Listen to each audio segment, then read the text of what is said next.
O uso da expressão porquê nos causa muitas dúvidas, e isso porque, muito embora a pronúncia seja sempre a mesma, ela pode aparecer na forma escrita de 4 maneiras diferentes, e hoje nós vamos aprender de uma vez por todas como utilizá-las.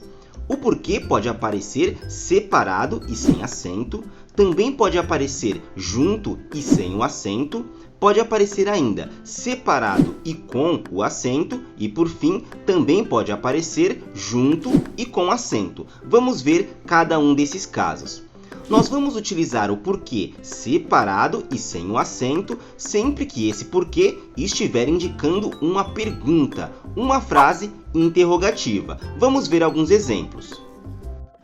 Por que você não atendeu o telefone? Por que você foi embora mais cedo? Por que você ainda não se inscreveu no canal?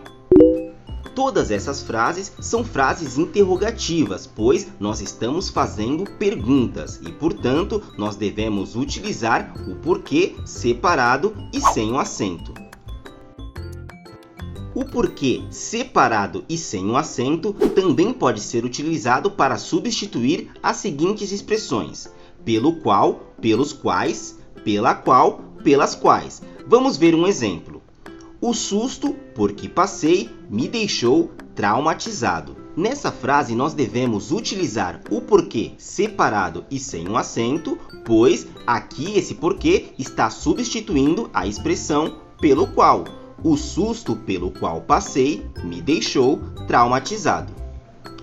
Já o porquê junto e sem um acento será utilizado quando a frase indicar frases afirmativas, respostas. Então, se nós fôssemos responder às perguntas anteriores, nós utilizaríamos o porquê junto e sem um acento. Não atendi o telefone porque estava ocupado. Fui embora mais cedo porque não estava me sentindo bem. Não me inscrevi no canal porque acabei esquecendo. Vou me inscrever agora. Todas essas frases são frases afirmativas e, portanto, nós sempre devemos utilizar o porquê junto e sem um acento. Agora vamos ver quando nós devemos utilizar o porquê separado e com um acento.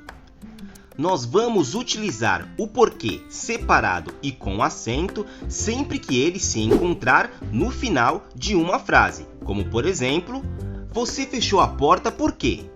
Ontem não fui à festa, sabe por quê? Nessas duas frases, o porquê se encontra no final de cada uma delas e, portanto, nós sempre devemos utilizar o porquê separado e com acento.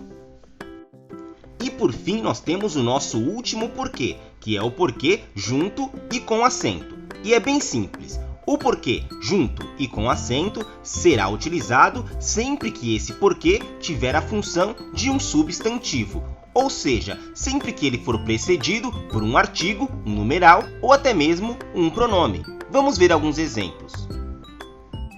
Não sei o porquê da sua demora. Você sabe muito bem o porquê disso tudo.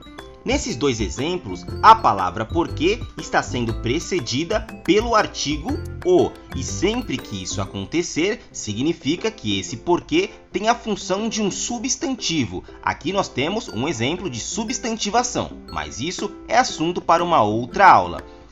E se esse porquê tem a função de substantivo, então nós já sabemos que nós devemos utilizá-lo junto e com acento.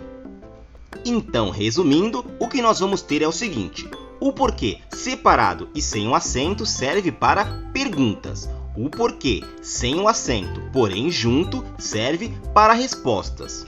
Já o porquê separado e com o acento será utilizado sempre que ele estiver ao término de uma frase. E por fim, o porquê junto e com o acento será utilizado sempre que ele tiver a função de um substantivo. Muito bem, então agora você já pode gabaritar a sua prova, porque você já conhece todas as regras dos porquês. Nos vemos em uma próxima aula.